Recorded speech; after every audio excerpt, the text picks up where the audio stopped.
Ayan lang siya. Medyo oily lang siyang tignan, but trust the process. Dati po ako nagtatrabaho sa MAC Cosmetics. Natutuwa sa akin yung mga customers dati. Ang arte-arte ko. Yung mga taong pumapasok, nakikiretouch ng lipstick, ganyan. Actually, ang lalayo ng mga kulay nito sa totoong kulay ko eh. Pag pinanood ng MAC Cosmetics ko, alam kung ano-ano yung mga sinasabi ni Eva. Hi everyone! Welcome back to my channel and welcome back to Mug. So, hindi ako nag-silent ng phone.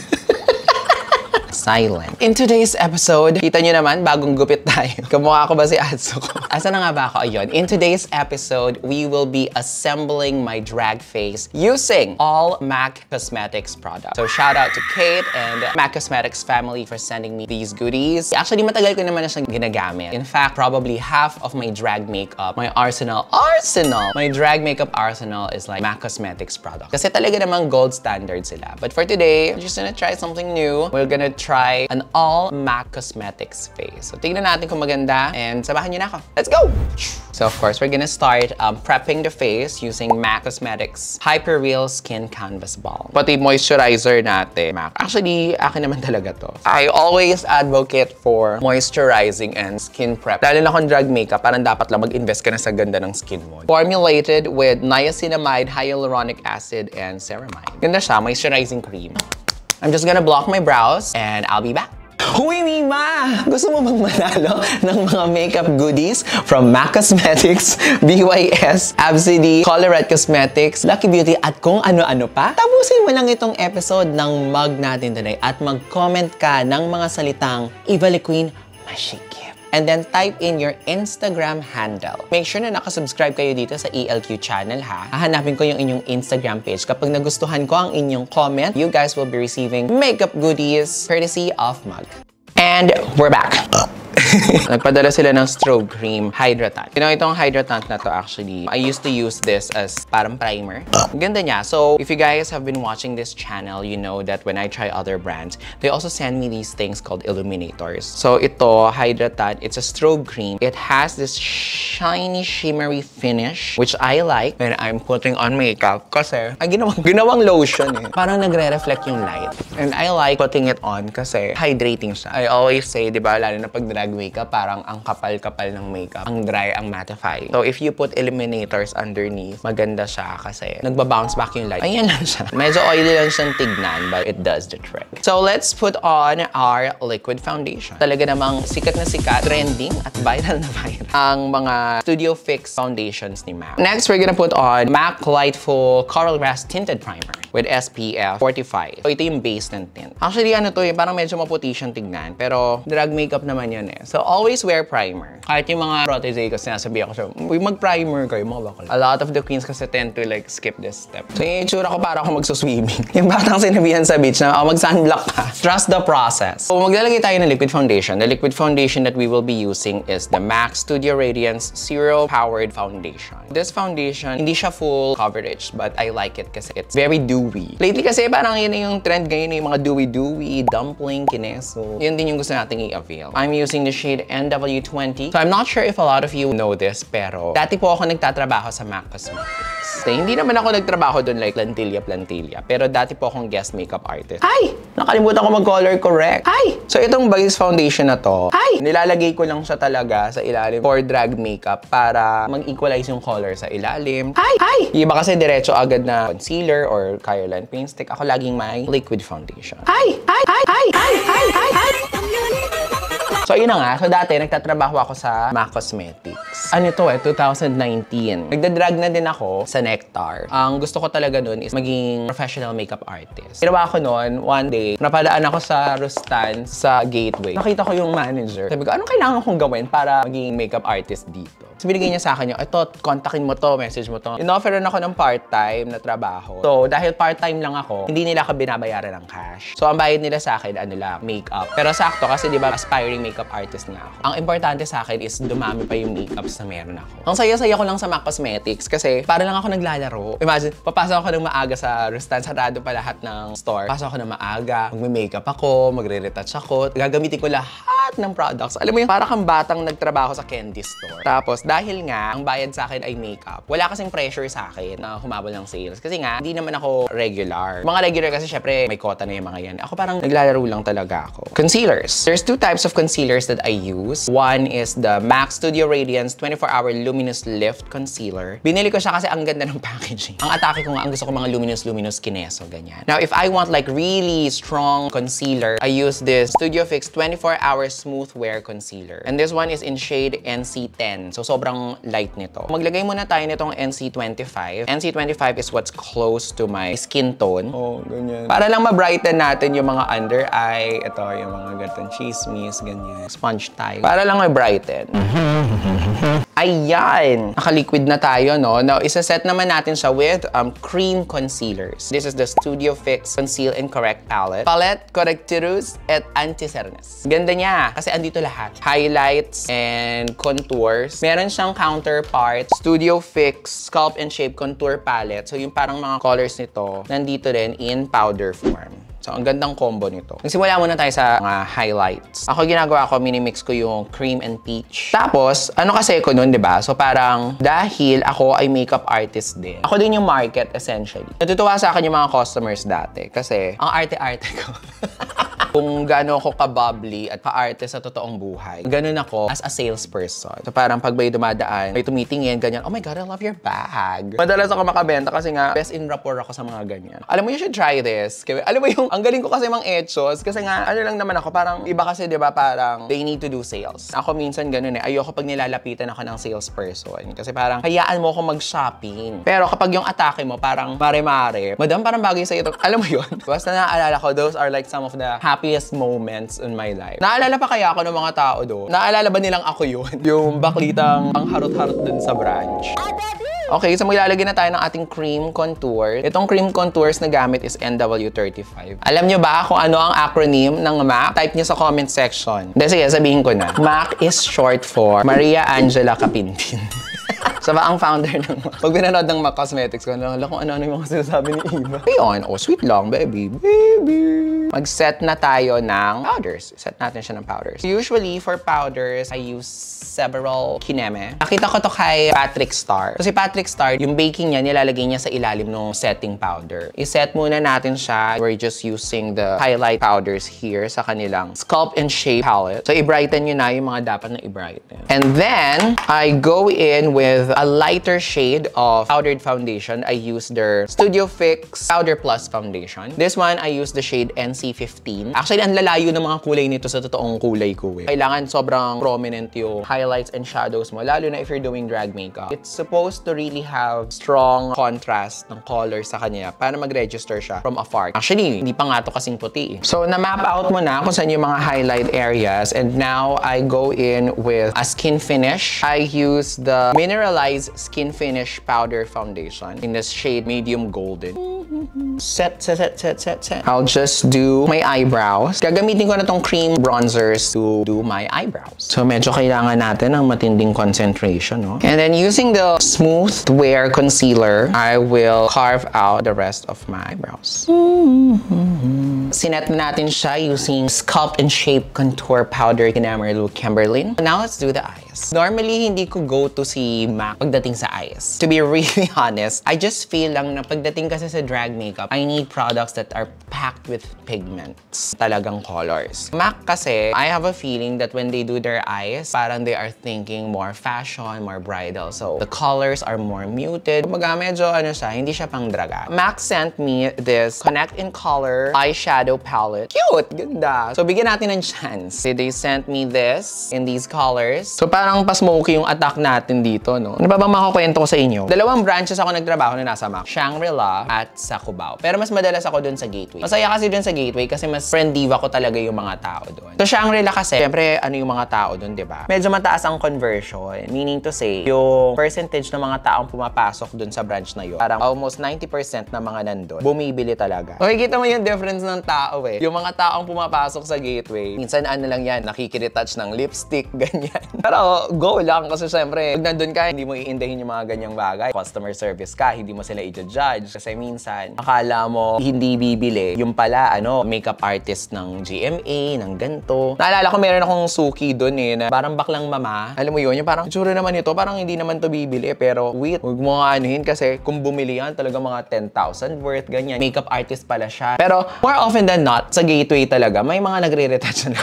Ako, sa akin, hindi naman sa akin yan. Hindi ko naman makeup yan. So, go lang. Sa Shangri-La kasi, kita mo talaga, mga naka-Birkins, mga naka-scarf na mga Versace, ganyan. Gateway kasi mas nakakapaglaro-laro ako. Ganda ng brown. Ngayon, itry naman natin tong color na to. Medyo dark. Maglagay tayo ng castiara yung shadow here. Ayun. Naalala pa kaya nila ako. Guys, kung meron nanonood dito na nakatrabaho ko dati sa Rustan, sa mga nakasama ko sa cafeteria, mag-message lang kayo ha. Ako yun. Ayan, ganyan. Smoky. Maglagay tayo nitong gold sa gitna. In fairness naman, pack naman yung pigments. Fairness. So, I think nag-iba na sila ng formulation. Kasi dati hindi ako masyado believe talaga sa colors. I-brighten natin yung inner eye. Diba? Ang atake natin ngayon, Hot Maria Clara.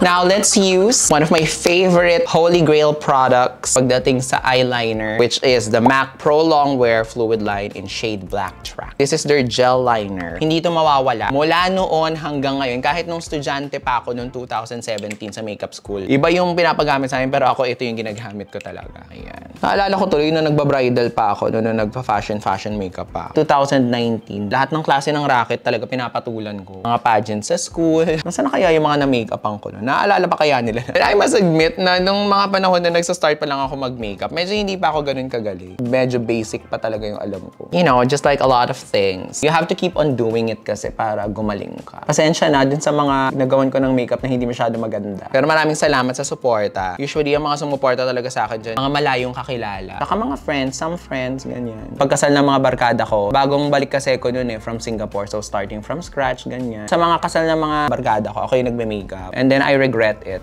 Kasi imagine, di ba? Pagkasal, syempre ang saya-saya ng mga tao, ganyan. Parang, oh my God, picture tayo, ganyan. Tapos ako, hindi ako makapag-picture kasi nagtatrabaho ako. Feeling ko na FOMO ako dun sa mga special moments, especially yung mga best friend ko, yung mga barkada ko since college. Hindi naman siya. Lovely. So, let's start now with the setting of the powders. They sent me pala a medium deep pro set and blur. Gamitin natin siya. Ay, ang ganda! This is the first time I'm using this product, by the way. It's a blurring powder and medyo dahil medium deep siya, ilagay natin siya dito sa kung saan natin ilalagay yung ating mga contours. I love it. Ganda. Now, when I set my powders, I use layers. Balik tayo sa ating favorite NC15 kanina. Dun siya sa gitna no highlights, saka no darker shade. Parang siya yung pang blend sa gitna eh. And then here. Okay, so let's get the new Studio Fix Powder Plus Foundation. This is a new formulation. I have one. Yung luma nila. Tapos ito yung bago nilang formulation. Let's see kung may nagbago ba. Well, first, oh my God, the look is slicker. Ito yung luma. Ito yung bago. So this one is in shade NW30. NW30 is the shade that I use sa mga in-betweens. Kasi yung contours ko, ayoko ng contour na contour siya. Alam mo yun? Let's use a fluffier brush. So this one.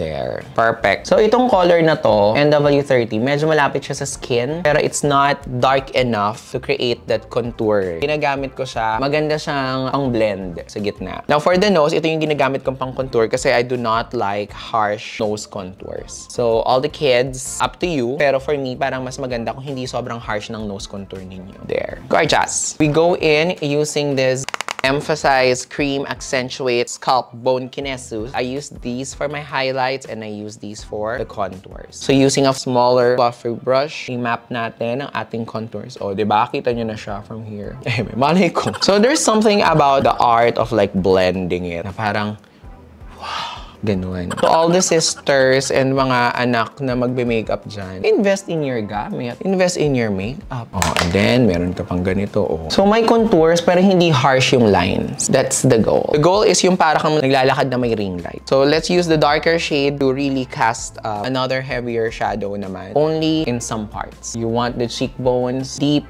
Okay na yan. Do not over contour. Pero depende rin yan sa bone structure nyo. Dito lang ako sa gilid. Opaque. Now, this step is one of my favorite steps. I use MAC Powder Blush in a shade Melba. Ito yung medyo orange yung tint. And I use a really fluffy brush. Something like this. Basta makikita nyo, may magbabago. Parang Ayun o, parang it intensifies the brown kasi medyo orange siya eh. So parang it brings the warmth back to the face. And this is the step that I use before the actual blush. Ganyan. Now, nagpadala sila sa akin ng mineralized blush in the shade Warm Soul. So, tignan natin. Cutesy! Sana para pinkish. Okay, so tignan natin. Let's use this brush. Medyo muted yung pagka-pink niya, no? Halos wala nga eh. Sobrang mute. Hindi, actually buildable naman siya. Let's finish off completely yung eyes. Mag-curl tayo ng ating lashes. Yung lashes ko kasi actually, maiksi naman siya talaga. Minsan takot ako mag-ganito. First, let's try this. Pro Brow Definer. 1mm tip brow pencil crayon. 1mm na natin. Oh! Ganda siya. Maganda siya if you want to draw straight line. Ako kasi hindi masyado stable talaga yung kamay ko. At dahil 1mm lang siya, mas sharpen mo yung lines mo. Actually, pang brow siya. Pero ginamit ko siya dito kasi 1mm. Brow gel. I don't use brow gel. False lashes, mascara. Uy! Cute! Maximizer. Nakakadami siya. I think maganda siyang gamitin na mascara with false lashes, which we will use later. Uy! So let's start with the lips. I already lined my lips with a lip pencil. So they gave me this MAC Powder Kiss Liquid Lip Color. Oy! Now, pagdating sa lips, I would say that MAC is the gold standard. I have all kinds of nude. Ang lipstick ko na madalas gamitin is the Retro Matte Liquid Lip Color. Dalawa to. Usually, I use the shade Back in Vogue or Sunburn. And then the red that I love in MAC is yung Feel So Grand. Now, itong Powder Kiss kasi, this collection, syempre forte ko to. So, ang difference ni Powder Kiss is that unlike the liquid, the retro matte, ito matte kasi talaga yung finish niya. Ano siya? Pang matagalan siya. Si Powder Kiss Liquid Lip Color is somewhere in between nung bullet lipstick and the matte. This gives you a powder kiss, very velvet finish. Hindi siya kasang long-lasting nung liquid lip color. But, ang ganda kasi ng shades ng Powder Kiss. So, let's put it on. This one is in the shade Taken. Okay. See, so it gives you that very velvet finish. At ang ganda ng tip niya, oh. Para sang cotton buds. It allows for a more precise application. Alala ko dati, pag nung nagme-makeup pa ako ng brides, ito yung pinakaayaw ko. Yung naglalagay ng lipstick sa iba. Kasi yung kamay ko, hindi siya talaga sobrang stable. Maraming parts ng paggawa ng makeup ng iba na ayoko. Ayoko nagkakabit ng eyelash. Oh my God, ayoko to. Ayoko yung nagla-lash curl ng iba kasi naiipit ko yung balat nila. Ayoko yung naglalagay ng eyeliner dun sa waterline. So kung tatanungin niyo ako, bakit hindi ako nagtuloy ng makeup artist? Ayoko siya. And you know, the thing about me, what I like about my life is that hindi ako nakukulong sa mga decision ko sa buhay. There was a time na gusto ko pala mag-nursing. O, nag-nursing ako, tinapos ko siya, nag-license ako. Wala siya gusto. Nag-Singapore ako, ayoko na pala mag-OFW. 8 years, napan ko, move on ako sa buhay ko. Aral pa ako mag-makeup. I had like a diploma course. Tapos na-realize ko na parang ayoko pala siya. Ayoko pala gumagawa ng makeup ng iba. And also, actually, pareho kami ni Venus dito eh. Of course, saludo ako sa mga makeup artists na talaga namang very hardworking, no? Pero parang for me, ang hirap niya. Alam mo yun, ang daming trabaho. Tapos usually, yung mga brides, yung mga clients, gusto nila no makeup look. Minsan naloloka ako dun sa idea na parang all this work tapos gusto nyo yung mukha kayong walang makeup. So hindi na-challenge yung creativity ko nun eh. Kaya talagang drag pala talaga ako. Ayan. So linisin lang natin yung gilid ng lipstick natin. Ganda ng kulay. I think I'm gonna keep this color. Actually, kalahati naman ang nandito. Nasa drag kit ka talaga. Walang eme, walang echo. Especially yung lips nila. Usually, okay na to. The velvet finish, it's so smooth. Pero, they sent me a lip gloss. Squirt Plumping Gloss Stick. Cute! Cute! So, it's a gloss stick. Parang dapat sa ilalim siya ng lipstick. Ay, hindi. Oh, okay. So, hindi siya lip gloss pala, guys. Para siyang lip gloss, pero hindi siya for this one. So, to judge things up, of course, hindi mawawala ang ating Skin Finish highlighter powder. So, what I love to use is this MAC Skin Finish Mineralize in the shade Soft and Gentle. Now, staple to. Ang maganda sa highlighter na ito is it looks like skin, and that's what I love. The high points of our cheeks. Yan. Hindi siya pheromone levels ng kintab eh. This is what I use in the nose line. Konti dito sa noo. Ngayon, kapag feeling ko parang napupuksa yung blush ko, I just go in again with my blush brush. Put some pink back in. Okay. And of course, hindi mawawala ang MAC Prep and Prime Fix Plus. Now, this is the gold standard. Itong product na to, prep and prime siya. So, pwede mo rin siyang gamitin before you put on the makeup. Usually, ang ginagawa din namin sa MAC store is pinapaliguan muna namin yung face ng prep and prime. Tsaka kami naglalagay ng ng liquid foundation. This Prep and Prime goes so well with the Studio Fix liquid foundation. Talagang mas napapadali niya yung coverage at nape-preserve niya yung makeup. Ewan ko rin kung totoo or eme-eme siya. Pero to me, based on experience, effective siya. Pero gamay natin siyang parang setting spray.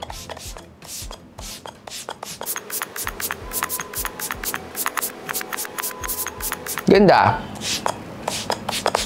So I'll just put on basang-basa. Basang-basa yung mukha. Parang naghilamos naman ako dito. Let me just dry this, put on my lashes, my wig, contact lenses, and I'll be back with the finished look. Ako ang inang Sierra Madre. Iingatan ko kayo hanggang dulo. Basta iingatan nyo din ako.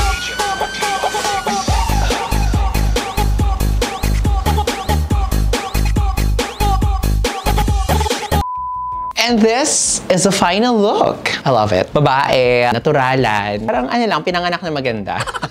So what's our verdict with MAC Cosmetics? Well, without a doubt, MAC Cosmetics is MAC Cosmetics. I just love using them. Staple talaga siya eh. Mapa drag queen ka, makeup artist, laging meron at merong MAC products somewhere din sa kanilang makeup. And you know, it never fails, always delivers. Kahit liquid foundation lang yan, ang ganda ng finish, ang ganda ng set. So do you like the look? Do you like how it looks? Do you like this episode? Do you have any comments? May mga gusto ba kayong makita? Do you have any products that you want me to try? Comment down below here. So if you like this episode, please don't forget to like, share, and subscribe. Tick that notification bell na rin para updated kayo sa mga bagong uploads here at the ELQ channel. Until then, thank you so much for joining me today, and we'll see you at the next video. Bye! Mwah! Tignan mo. Tignan mo to. Di ba? Di ba, mama? I love it. I love it. Ang lambot ko today.